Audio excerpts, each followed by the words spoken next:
Hola, hola a todos y a todas, espero que estén muy bien. Me alegro de verles de nuevo por aquí, buscando ávidamente conocimiento.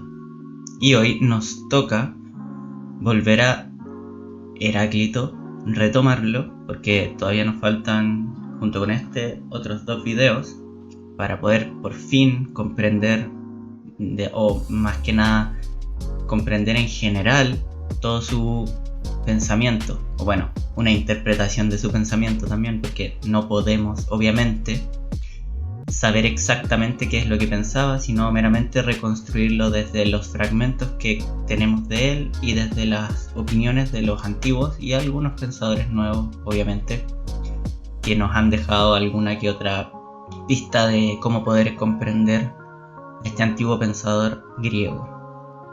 Bueno, pero sin más introducción, adentrémonos en la historia.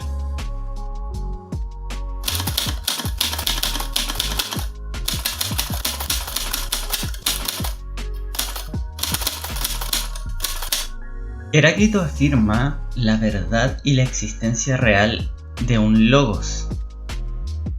Pero, ¿qué es un logos en realidad? ¿Qué es para nosotros un logos? Obviamente para nosotros no es nada porque la palabra directamente no está en español, pero si es que han estado atentos a este canal y como pudimos apreciar en el video de qué es la etimología, logos es una palabra griega muy esquiva a la hora de darle una traducción exacta al español, pues significa desde discurso hasta palabra.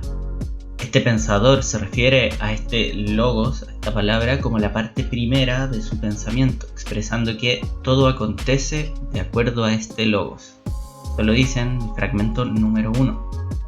O por ejemplo, cuando en el fragmento 72 expresa que el logos ordena todas las cosas.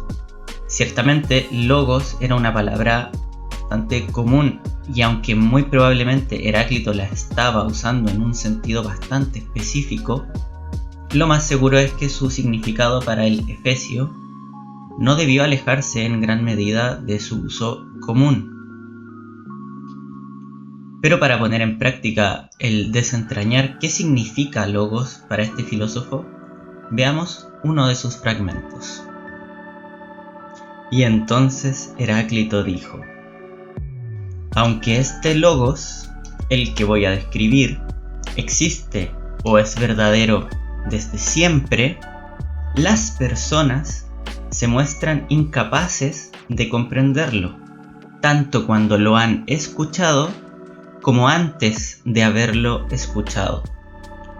Porque, aunque todas las cosas acontecen de acuerdo con este logos, las personas parece como si fueran ignorantes cuando experimentan palabras y cosas tales como las que yo expreso al distinguir cada cosa según su naturaleza y decir cómo es.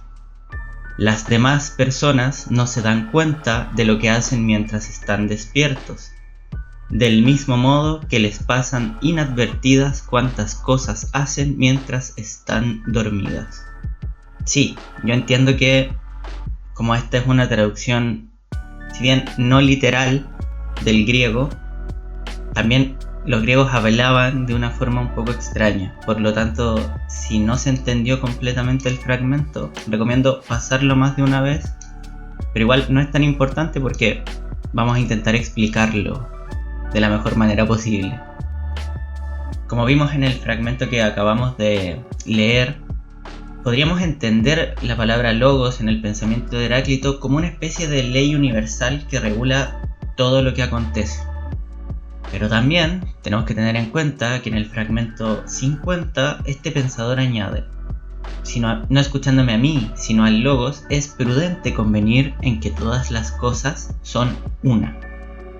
Esto nos pone ante la interpretación posible de que el logos también es algo que se escucha, y a su vez algo con existencia independiente de nuestro pensamiento dotado de algún tipo de expresión verbal o al menos cognoscible.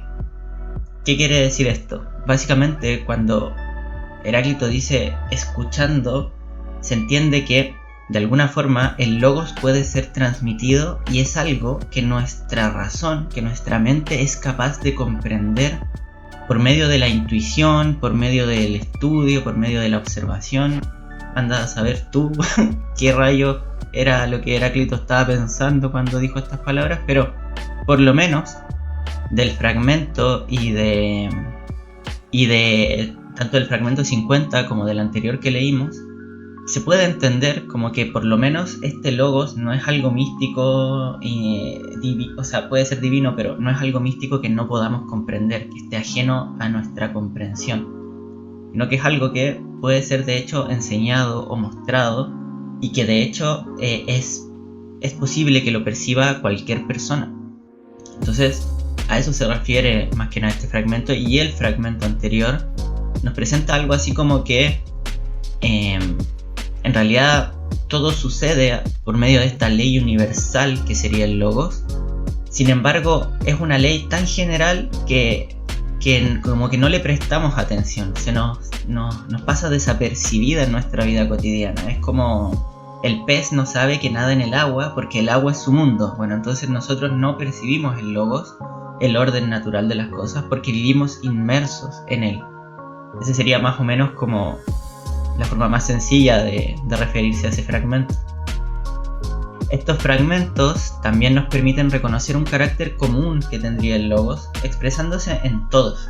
Como ya lo dijimos, el logos era algo que está ahí, fuera de nosotros, y que nosotros estamos como inmersos. Entonces es común a todas las personas.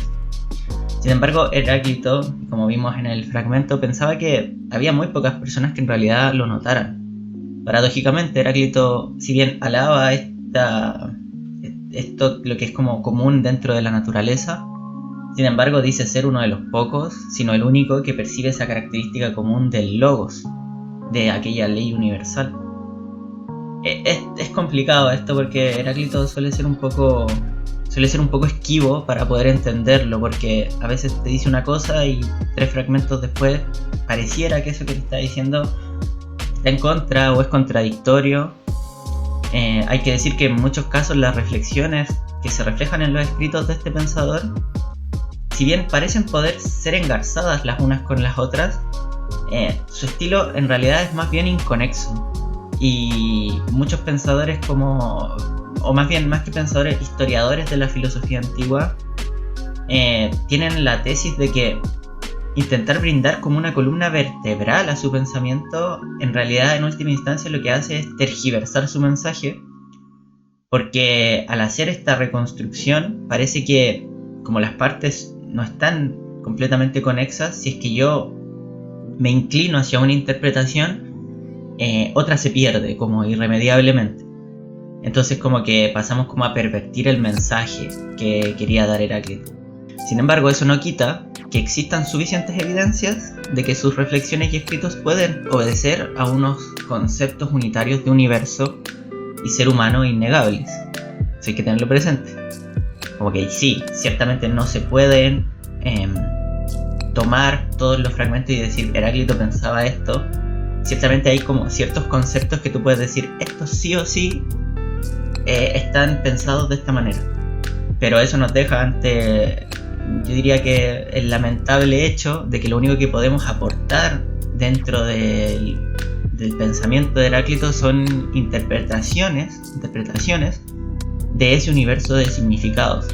O sea, del universo de cosas que planteó Heráclito, nosotros solamente podemos dar como una interpretación más o menos bien hecha de su pensamiento, sin embargo nunca completamente conectada. Y es obvio porque la mayoría de su material ya se ha perdido.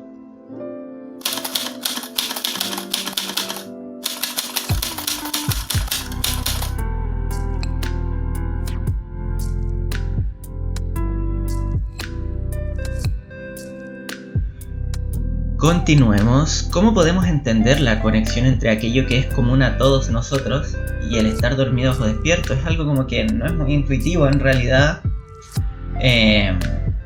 Conectar esto de lo que es común, estar dormido, ¿qué relación tiene en realidad esto? Bueno, para Heráclito parece importante el no actuar como si estuviéramos dormidos. volvemos a la pregunta, ¿qué significa no actuar como si estuviéramos dormidos? Parece en un primer momento que no existe relación entre ambas reflexiones. Sin embargo, Plutarco nos brinda una pista cuando expresa que Heráclito dice que los despiertos comparten un mundo común, pero cada ser humano cuando duerme vuelve a un mundo particular. Algunos pensadores estiman que esto es lo más cerca que se estuvo en los tiempos de Heráclito y antes de Parménides de separar la idea de cuerpo y espíritu, distinción entre mundo real compartido y mundo interno subjetivo, mundo concreto y mundo abstracto. O sea, a mí me gustaría que reflexionáramos o que pensáramos un poco en la importancia de esto. O sea, esta reflexión es de hace cerca de 2500, 2400 años atrás. En ese tiempo, para nosotros es obvio que el mundo de afuera no tiene nada que ver con nuestra imaginación, lo que nosotros pensamos no necesariamente tiene un correlato en la realidad. La realidad es y los sueños son, digámoslo así. Pero en la época de los griegos, que todavía se creían criaturas mitológicas, en que los dioses tenían una presencia tangible en el mundo, no existía esa diferenciación, o si bien existía, era más bien algo no dicho, no expresado racionalmente. Entonces que Heráclito fuera el primero en plantear estas cosas realmente es un gran paso, no es algo trivial.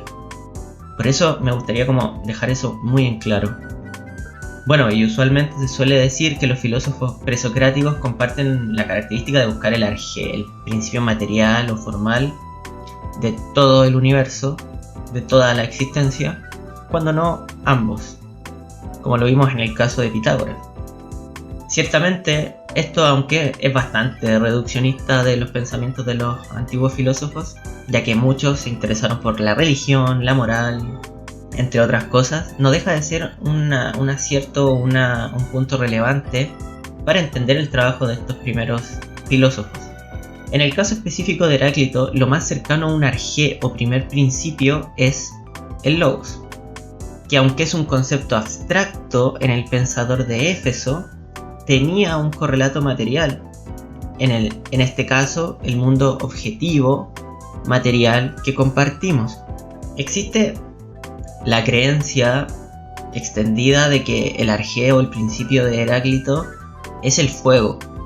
Y esto lo vamos a abordar en otro de los videos que se vienen más adelante, pero yo creo y estoy casi seguro, esto es una interpretación personal por si acaso, de que en realidad el principio material de todas las cosas en Heráclito es más bien este logos, este principio formal o ley universal que dirige todo más que un principio material como el fuego.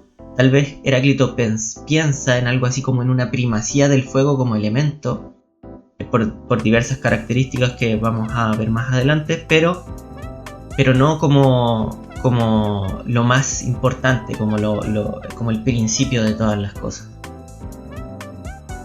Bueno, y para continuar, nuevamente, como es usual ya en este canal, recurriré a William Kate Guthrie para que nos ayude a entender este apartado. O para que nos ayude más que nada, en realidad, a hacer un resumen de todo lo que hemos dicho. Entonces, este filólogo nos comenta: por ser universal y estar inserto en todo, este logos, la ley que da un orden al mundo y que puede comprenderse en las mentes humanas, es, por supuesto, común a todos. Cuando Heráclito hace hincapié en que debemos aferrarnos bien a lo que es común, se refiere a esta fuerza en parte material, en parte espiritual, que contribuye al orden racional. En general, este pensador utiliza la palabra gobernar para describir lo que hace el logos. El rayo gobierna sobre todas las cosas. O ha de haber algo semejante al fuego que gobierne todas las cosas. Para comprender este punto debemos tener presente los mitos de la cosmogonía griega, donde los dioses dan orden al mundo. No lo crean, sino que le brindan una dirección, un cosmos, una disposición. Moldean el caos y lo hacen cognoscible. Qué lindo escribía este hombre, la puta madre. Pero continuemos. Ahí más que nada el William Kate Guthrie hizo algo así como un buen resumen, creo yo, de todo lo que implica más que nada como esta primera parte del pensamiento de Heráclito, cuáles son los puntos más relevantes acerca de la palabra logos. Logos es entonces la fuerza divina, aquella que hace al mundo apto para la inteligencia humana, y así para que ella lo comprenda. Y esa fuerza divina guía a la naturaleza como el fuego de Prometeo o como el rayo de Zeus, develando su verdadera naturaleza. En Heráclito no vemos una condena a los sentidos como si es posible notar en Parménides, por ejemplo, ya que el pensador de Éfeso estimaba que la manera de entender la naturaleza del universo estaba en la intuición de una inteligencia aguda que contempla la obra divina a través de su experiencia en el mundo. Los sentidos son para los seres humanos los canales primarios de comunicación con el logos externo. Dudar de ellos sería como dudar de la existencia misma y de la razón misma, por lo tanto, para Heráclito al menos no tiene sentido dudar de nuestros sentidos. Entonces la explicación un poco para entender por qué se hace la referencia al sueño, a estar dormido y estar despierto, es que durante el sueño cada uno de nosotros se retira a un mundo particular. Nadie comparte nuestros sueños como se comparten nuestras experiencias en el mundo cuando estamos despiertos. Y los sueños son irreales. De alguna manera, esto es cercano a la reflexión que hace Protágoras acerca de que cada cual es juez de sus propias sensaciones. En su mundo interno, en mi subjetividad, mis sensaciones son mías y no las puedo compartir, pero el mundo en el cual yo tengo esas sensaciones, en el cual esas sensaciones se me son dadas, es un mundo objetivo y externo. Sin embargo, Heráclito difiere de esto que exponía Protágoras, porque aunque nuestras sensaciones son propias y no comunes, existe ese mundo común de verdad, el cual podemos acceder yendo más allá de las sensaciones individuales e inconexas y extrayendo de ellas conclusiones por medio de la reflexión o en este caso de la intuición. Así no existe en este pensador un rechazo a los sentidos, porque aunque de alguna forma los sentidos no son el logos, no son la verdad, son ellos quienes de alguna u otra forma nos muestran o nos ponen en contacto con esa realidad que es el logos.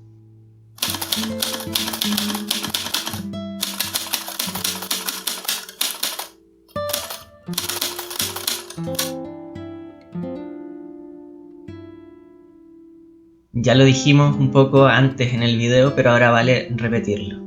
Si has escuchado de este pensador antes, probablemente sepas que para él el fuego era el principio material primordial. Bueno, esa es la creencia más extendida.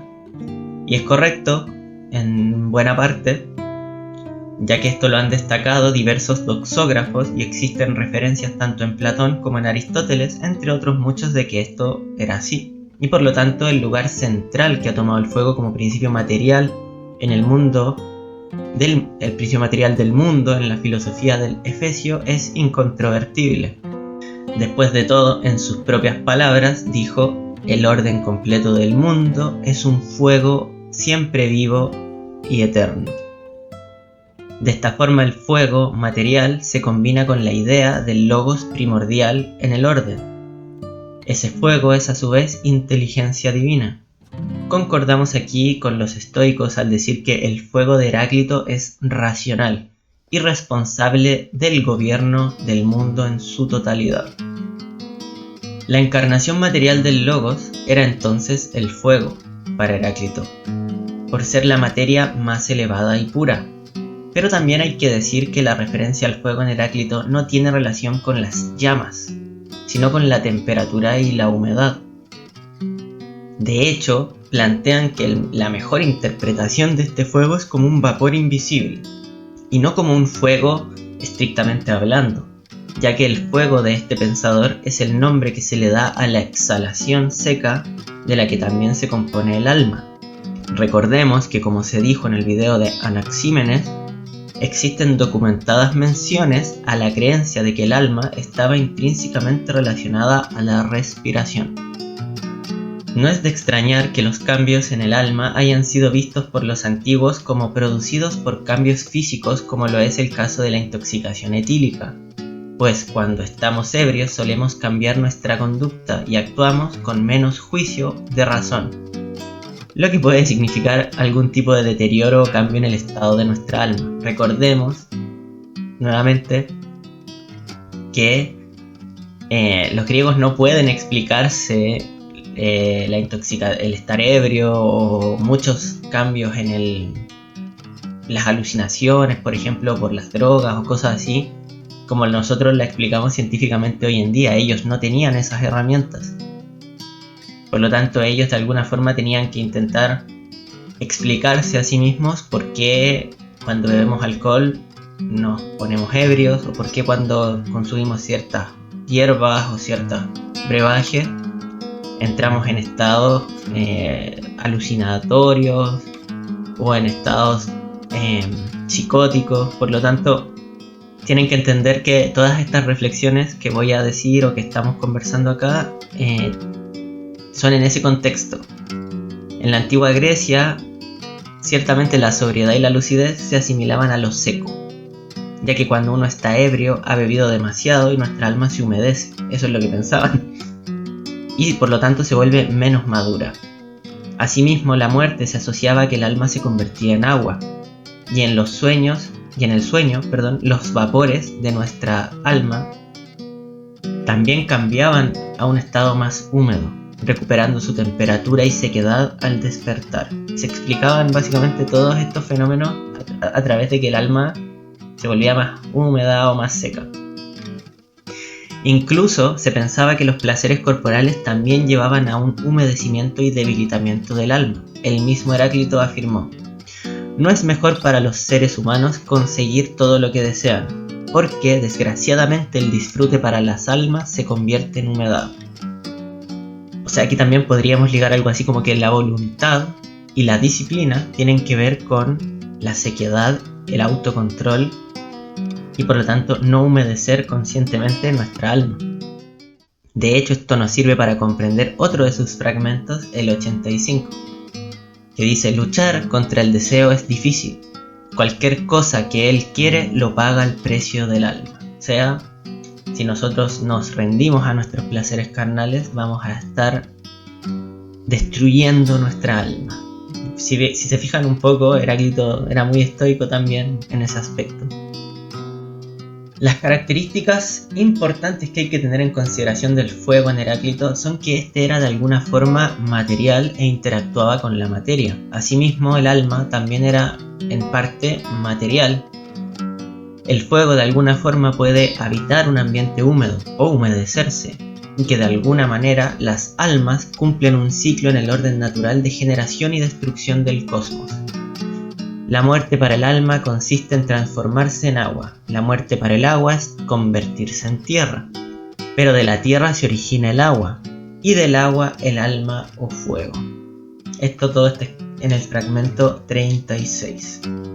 El logos entonces se encarna en el fuego como elemento expresando este orden cíclico del mundo. El logos es ante todo para Heráclito la verdad eterna a la que él está dando expresión verbal, pero que es independiente de sus palabras. Gracias a este logos poseemos inteligencia, pero en nosotros este logos se corrompe al estar en un cuerpo físico húmedo, lo que explica nuestra imperfección y falta de inteligencia, muchas veces para captarlo de manera natural e intuitiva. Esto es interesantísimo porque muchas veces a uno en filosofía, cuando recién está aprendiendo, se le pasa, lo primero que uno lee o lo primero que a uno le muestran es, por ejemplo, a Platón. Esa es la primera conexión que uno suele tener, o Aristóteles, que uno suele tener con la filosofía griega. Y generalmente se entiende como que Platón piensa que el mundo material es imperfecto y por eso después vendrá la teoría de las ideas o de las esencias. Pero ya vemos en Heráclito una cierta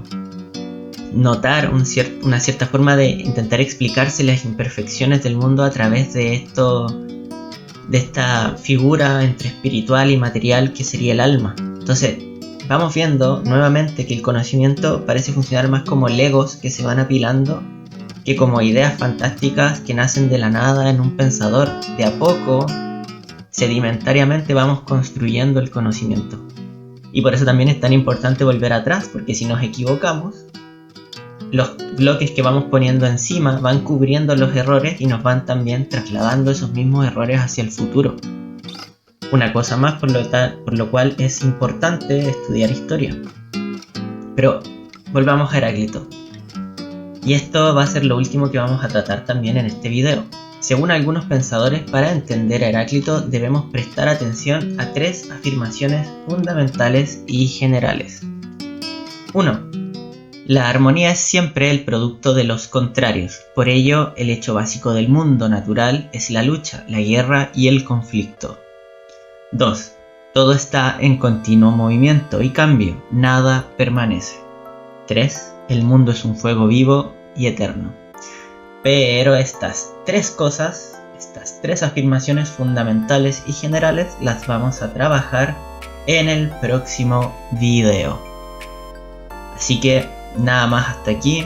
Espero les haya gustado este video acerca de qué es el logos en Heráclito, que hayan podido entender o que hayan aprendido algo nuevo. Si les gusta este contenido, les pido por favor puedan dejarme un me gusta.